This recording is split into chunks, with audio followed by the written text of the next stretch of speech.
Good morning. Today's topic is financial management. Its meaning and scope. Start करते हैं financial management की meaning से. Financial management क्या होता है?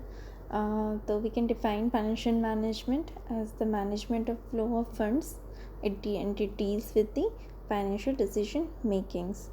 यानी कि फाइनेंशियल मैनेजमेंट क्या है?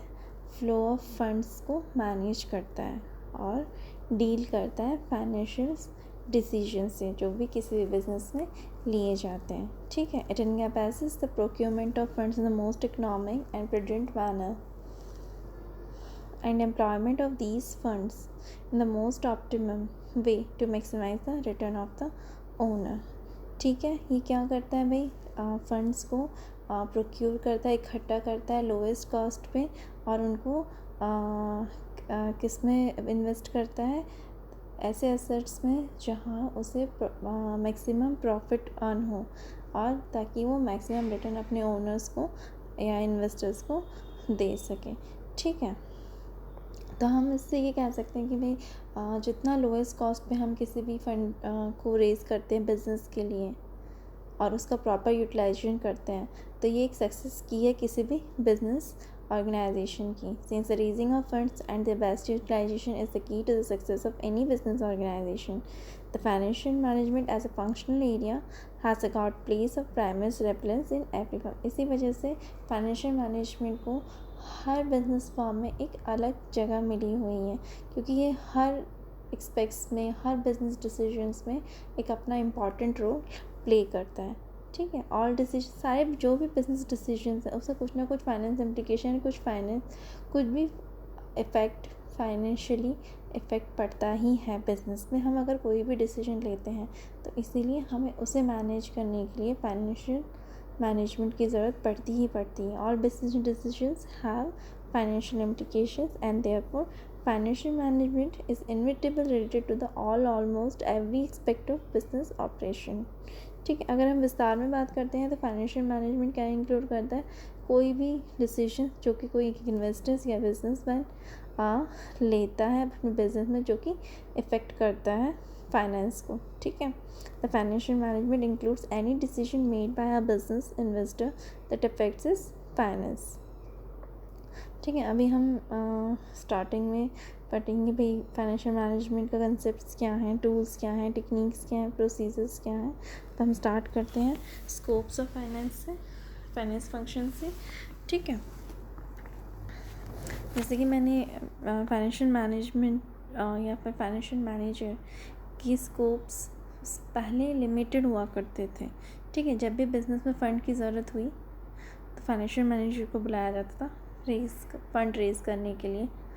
ठीक है. लेकिन धीरे धीरे उन्हें एक टारगेट दे देते थे कि this much amount of fund is to be raised and required. तो वो उसी हिसाब से वो फ़ंड रेज़ करता था और वहीं उसका काम ख़त्म हो जाता. लेकिन धीरे धीरे टाइम के बाद में रियलाइज़ हुआ कि नहीं, कोई भी डिसीजंस बिज़नेस से रिलेटेड अगर लिया जाता है तो वो कहीं ना कहीं बिज़नेस के फाइनेंस को या फिर फाइनेंशियली उसको कहीं ना कहीं इफ़ेक्ट करता है. इसी वजह से फाइनेंस मैनेजर का हमेशा बिज़नेस में होना बहुत ज़रूरी है. Like the financial manager was concerned and called upon at the event of requiring of fund. हाँ. The financial manager was formally given a target amount of fund to be raised and formally was given the responsibility of procuring of this fund. ठीक है. उसके functions was limited है कितना? raising of funds and as well as the need was felt. जब भी हमें ज़रूरत हो तब एक बार फंड प्रोक्योर हुआ then function is over. ठीक है. अगर हम इसे आज बात करें तो financial manager is required look into the financial implication of any decision in the firm.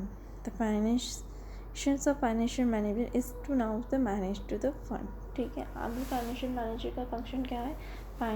Fund को मैनेज करना. ठीक है. इस तरीके से हम अगर बात करें तो फाइनेंशियल मैनेजर किन किन चीज़ों पर फोकस करता है अपने फंड प्रोक्योर करने में? First one is procurement of funds. Fund को इकट्ठा करने में लोएस्ट कॉस्ट पे.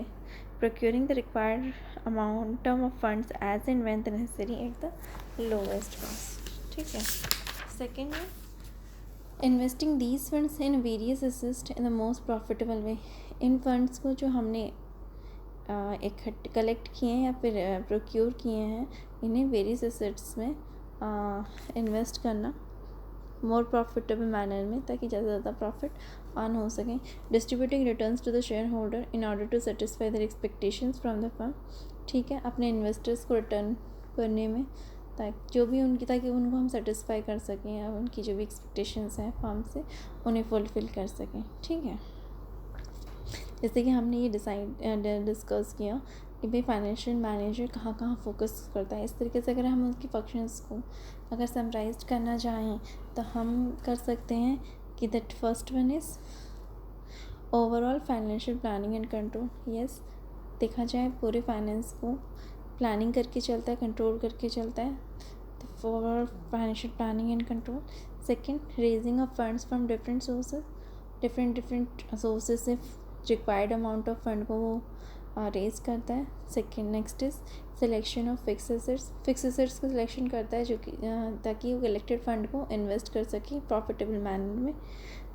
Next is management of working capital. Working capital manage करता है, वर्किंग कैपिटल मैनेजमेंट करता है. Any other, next last one, any other individual financial, और कोई भी फाइनेंशियली रिलेटेड कोई भी इवेंट हो. ठीक है, इन फंक्शंस को परफॉर्म करते वक्त फाइनेंशियल मैनेजमेंट को कुछ चीज़ें भी फेस करनी पड़ती हैं. तो वो चीज़ें कुछ इस तरीके से हैं कि भी what should be the size of the firm. एक फर्म की साइज़ क्या होनी चाहिए, and how fast should it grow. ठीक है, it means the size of the firm is measured by the value of its total assets as shown in the balance sheet. किसी भी firm की size हम कैसे पता लगा सकते हैं, उसकी टोटल एसेट्स हैं जो कि बैलेंस शीट में शो करते हैं हम. ठीक है, और किसी फर्म की ग्रोथ वो हम मेजर कर सकते हैं उसकी change in percentage in the assets of the firm. ठीक है, the firms growth can be measured by the yearly percentage change in the assets of the firm. ठीक है, ये फाइनेंस मैनेजर को डिसाइड करना है कि भाई साइज़ क्या होनी चाहिए, ग्रोथ पैटर्न क्या होना चाहिए एसेट्स का. ठीक है, next is what are the various types of assets to be acquired. ठीक है, कि भाई कंपोजिशन क्या होना चाहिए एसेट्स का फर्म में. ठीक है, whenever and whichever assets are acquired by the firm, the finance manager has to evaluate as to how it's going to contribute to the wealth of the firm. इसे हम investment decision भी कहते हैं कि भाई इस तरीके के फंड्स को हम इस तरीके के इन्वेस्टमेंट्स को हम ऐसे फंड में इन्वेस्ट किया जाए, ऐसे एसेट्स में, ताकि हमें मैक्सिमम प्रॉफिट मिले वहाँ से. ठीक है, next is what should be the pattern of raising of funds from various sources. हाँ, ये भी है कि भाई जिस तरीके से हमने ऊपर डिस्कस की कि साइज़ क्या, उस हिसाब से पैटर्न भी होना चाहिए रेजिंग ऑफ फंड्स का वेरियस सोर्सेज से. कि what should be the composition of the liabilities of the firm. The liabilities and capital represent the financing sources which firm uses to the raise funds to make investments.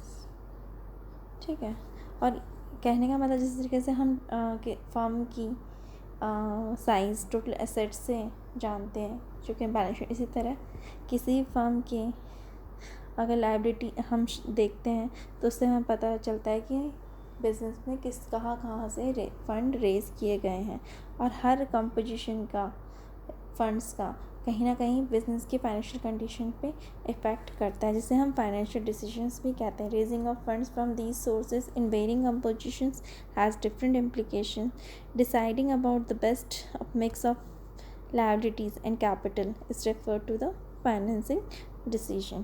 ठीक है, ये हो गए financing decision, investment. ये कुछ problems थी जो कि फेस हुए, उसमें हमने इंक्लूड कर लिया फाइनेंशियल डिसीजंस भी, इन्वेस्टमेंट डिसीजन भी.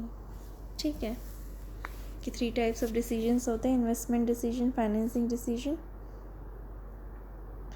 ठीक है, और बच गया हमारा dividend decision. Another major area of decision making by finance manager is known as dividend decisions, which deals with the appropriate of after tax profit, ठीक है, कि भाई कितना हमें डिविडेंड हमारे इन्वेस्टर्स को पे करना है, ठीक है।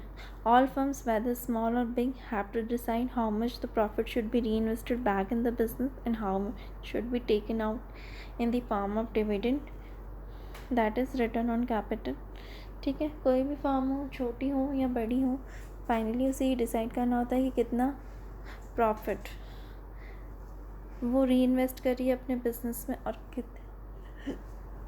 कितना वो अपने इन्वेस्टर्स को रिटर्न मतलब शेयर होल्डर्स को एज ए डिविडेंड रिटर्न कर रही है। तो ये 3 मेन इंपॉर्टेंट डिसीजंस हो गए, एक financing decision, investment decision and the last one is dividend decisions. तीनों ही बहुत इंपॉर्टेंट हैं।